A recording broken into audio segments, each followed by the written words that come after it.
Hi friends, how are you? A very good morning. So today is 29th May. चलिए देखते हैं आज क्या था। एक तो पेज वन पे आपको देखा होगा जीएसटी काउंसिल की मीट हुई है। उसमें उन्होंने मना किया है, कुछ चीज़ों पे माने हैं, कुछ चीज़ें क्या कर रहे हैं। It is not at all important. कुछ भी इम्पॉर्टेंट होगा विल लेट यू नो।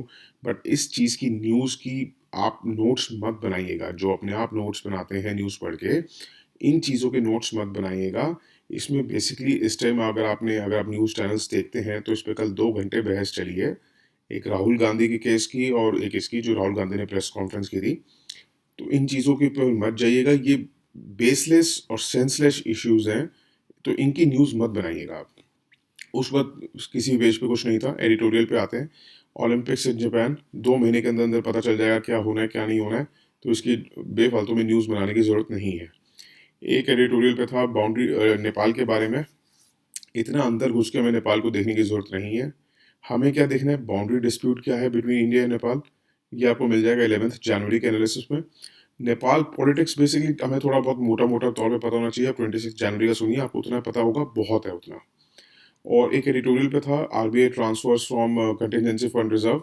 ये थोड़ा सा देखिए, इसमें ना आप एक मेंस के फॉर्डर के तौर पे आप यूज़ कर सकते हैं। कहीं पे अगर आपको इकोनॉमी की बात आए कि इकोनॉमी डाउन हो रही है या कुछ भी हो, ऐसी कोई बात हो, ऐसी कोई न्यूज़ हो, ऐसे कोई क्वेश्चन हो, तो आप उसमें दे सकते हैं। आपसे इंटरव्यू में पूछें और उसमें बता सकते हैं कि आरबीआई ने ट्रांसफर करें 1 लाख करोड़ के करीब, 99,122 है basically, 99,000 crore from the surplus.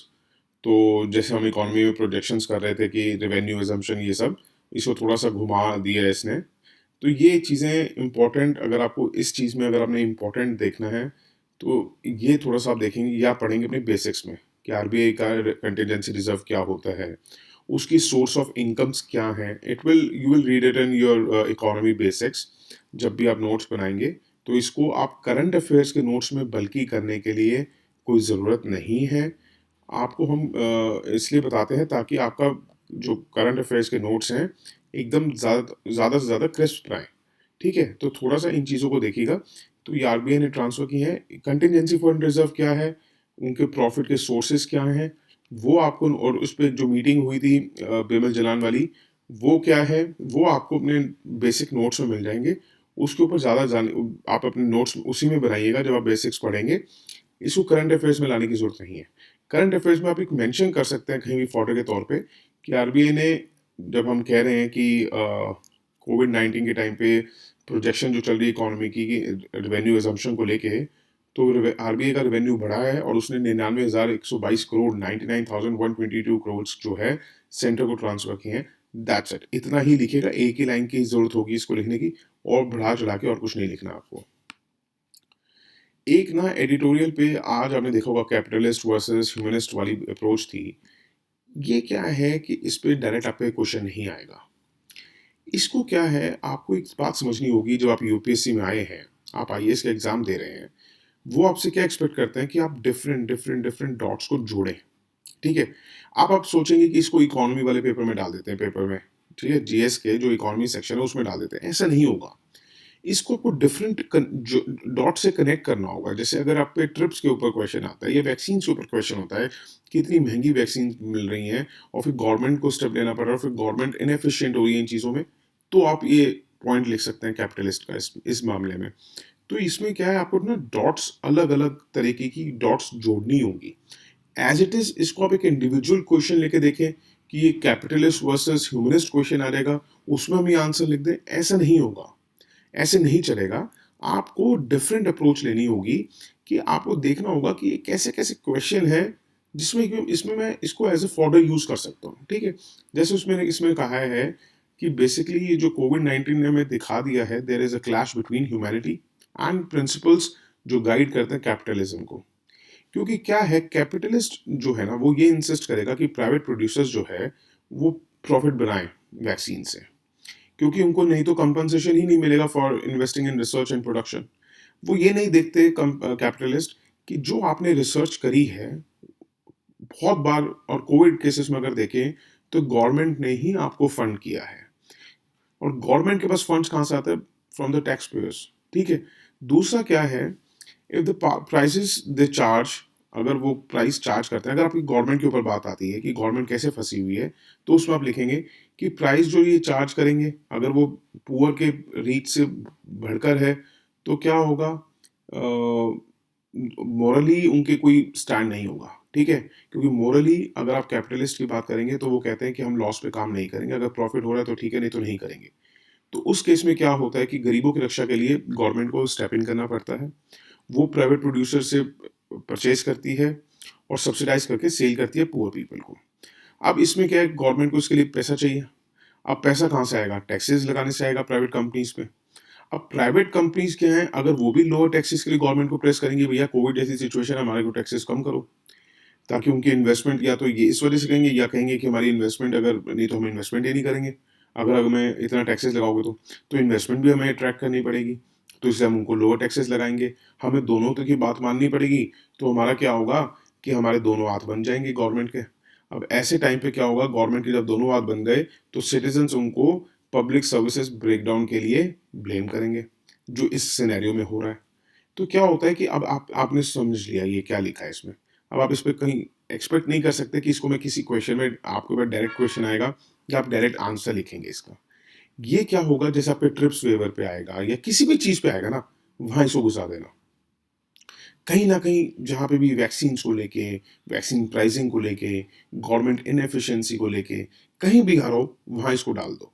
उससे क्या होगा कि बड़ा एक आपका इम्पैक्ट पड़ेगा। देखिए, ये आपको कोई करंट सिनेरियो तो दिखेगा नहीं इससे आपका, इससे पता चलेगा कि आपकी बेसिक अंडरस्टैंडिंग बहुत ज़्यादा ब्रॉड है, ठीक है? उसके बाद क्या है, एक कैपिटलिस्ट की थोड़ी सी और बुराई कर रखी है भैया ने। वो कहते हैं कि कन्वर्ट करते हैं natural capital into financial capital. देखिए, इतनी बुराई हम नहीं फेस कर सकते, क्योंकि क्या हमें पता है कि सोशलिस्ट और कम्युनिस्ट स्टेट्स का क्या हाल हुआ है। आप मुझे एक कंट्री बता दो जो ग्रो कर रही है। अगर इन केस अगर आप चाइना का एग्जांपल देना जा रहे हैं, तो चाइना याद रखिएगा, सिर्फ और सिर्फ पॉलिटिक्स में कम्युनिस्ट रह गया उनके यहाँ। उनकी इकोनॉमी उन्होंने 1970s में ही कैपिटलिज्म कर ली थी। कहने की बात है वो कम्युनिस्ट है। सीरियसली, मैं बहुत गया हूँ वहाँ पे, मेरा बिजनेस चलता है। मैं बहुत अच्छी तरह इन डेप्थ गया हूँ चाइना में। वो सिर्फ कहने को कम्युनिस्ट हैं, पॉलिटिक्स में। बिजनेस वहाँ पे कैपिटलिस्ट कंट्रीज जैसा ही है। तो अगर हम इतनी कैपिटलिज्म की बुराई करेंगे तो इतना नहीं चलता है, क्योंकि कैपिटलिज्म में इन्होंने कहा है कि नेचुरल कैपिटल को फाइनेंशियल कैपिटल में बदलते हैं, प्रॉफिट जनरेट करते हैं, ओवर एक्सप्लॉइट करते हैं अर्थ के रिसोर्सेज को। तो इतना डोंट गो टू फार, इसलिए मैंने इसमें इसलिए लिखा है ताकि आप लोगों को पता चल जाए कि ये चीज़ें नोट डाउन करने की नहीं होती हैं। Don't go too far when expressing something, ये याद रखिएगा। तो जितना भी मैंने आपको बताया उतना ही आपने लिखना है। Don't go too far, okay? वो भाई साहब, उनके अपने व्यूज़ हैं, जिन्होंने लिखा है आर्टिकल। वो ना तो यूपीएससी एग्जाम देने जा रहे हैं और उनको ना कोई स्कोर करने वाला है उस पर, ठीक है? बट आपको you have to be very very careful while writing. उसके बाद एक डाउरी डेथ को लेकर था पेज 8 पे। ये भी it's not a individual question. अगर आपको आता है कि सुप्रीम कोर्ट के क्या हमने जैसे सुप्रीम कोर्ट की बड़ी सारी जजमेंट्स का वो करा है, और सुप्रीम कोर्ट के रीसेंट इनिशिएटिव्स का करा है, तो उसमें हम ये भी लिख सकते हैं। या सोसाइटी के ऊपर क्वेश्चन है, वुमेन्स के ऊपर क्वेश्चन है, तो उसमें लिख सकते हैं कि डाउरी डेथ्स जो है 40 to 50% होमिसाइड्स को अकाउंट करती हैं, जो कंट्री में 1999 से लेकर 2018 तक हुई हैं। 50% जो डेथ्स होमिसाइड्स हुई हैं, वो डाउरी डेथ्स हुई हैं। और इसमें जो डील करता है सेक्शन 304 बी, वो इतना वेग था। उसमें ये लिखा था कि a woman should have died of burns और अदर बॉडीली इंजरीज, और मतलब otherwise than other normal circumstances. यहाँ तक बात, और विद इन 7 years मैरिज, यहाँ तक बात फिर भी समझ आने वाली थी। है गलत, बट फिर भी समझ आने वाली थी। मगर इसमें आगे क्या था कि she should have suffered cruelty from husband और in laws soon before her death. मतलब क्या है इसका मतलब? बिफोर हर डेथ का मतलब कि क्या ऐसा, क्या मतलब मरने से 1 मिनट पहले, 1 घंटे पहले, 1 दिन पहले? तो ये क्वेश्चनेबल थी। It was an absurd interpretation. उसके बाद अभी तक जो कोर्ट्स करते आ रहे थे, बहुत अच्छा कदम लिया है सुप्रीम कोर्ट ने। उन्होंने कहा है कि it it is an absurd interpretation और इसको अवॉइड करना चाहिए। और इसमें उन्होंने कहा है कि बेसिकली प्रॉक्सिमेट और लाइव लिंक होना चाहिए between her harassment and death. That's it. जो प्रोसिक्यूशन जो आएगी, मतलब उनकी जो लड़की पक्ष के लोग आएंगे, उनको बस ये बताना है कि हाँ, जब उसकी डेथ हुई, उस दौरान वो फेस कर रही थी ये चीज़। ऐसा नहीं है कि जस्ट बिफोर।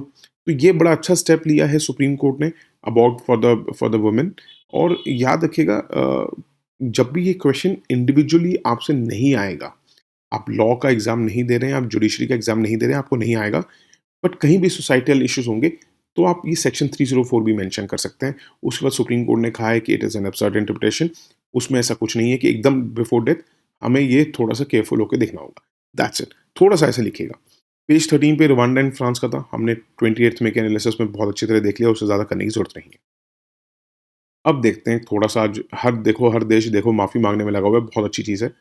अब जर्मनी ने नामीबिया के साथ क्या किया था, 1904 से 1907 के बीच में जर्मनी की मिलिट्री फोर्सेस थी शुट्ज़ट्रुppe, उन्होंने क्या किया था, जेनोसाइड किया था इंडिजिनस पीपल के अगेंस्ट जो थे जर्मनी साउथ वेस्ट अफ्रीका के। उस टाइम बोला जाता था, इसे जर्मनीज़ बोलते थे जर्मन साउथ वेस्ट अफ्रीका, जिसको आज हम नामीबिया के नाम से जानते हैं। वहाँ के लोगों को मारा गया था, नरसंहार हुआ था और बैटल भी हुई थी, स्टारवेशन के थ्रू भी मारा गया, थर्स्टी करके भी मारा गया इन होमा हेके डेज़र्ट, याद रखिएगा, it is very important for prelims, होमा हेके डेज़र्ट।